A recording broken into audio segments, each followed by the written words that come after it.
aquestes tècniques, diversitat de tècniques, GROP ha participat en el territori. No és el primer cop que visitem Tarragona.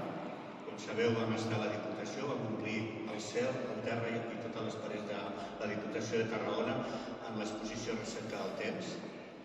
També vam estar a la Conselleria de Cultura, al carrer Major, Mans Creatives, i després vam tenir l'oportunitat que la Paquita es va oferir en diverses ocasions a l'Escola d'Idiomes i vam obrir els passadissos de l'Escola d'Idiomes.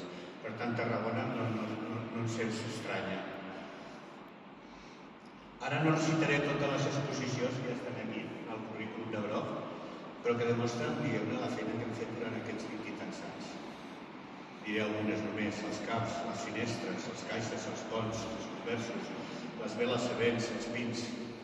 Cada una d'aquestes exposicions és una mostra de la principal confluència de GROP, que no és altra que la permanència i fidelitat al treball quotidià i tocant de peus a terra del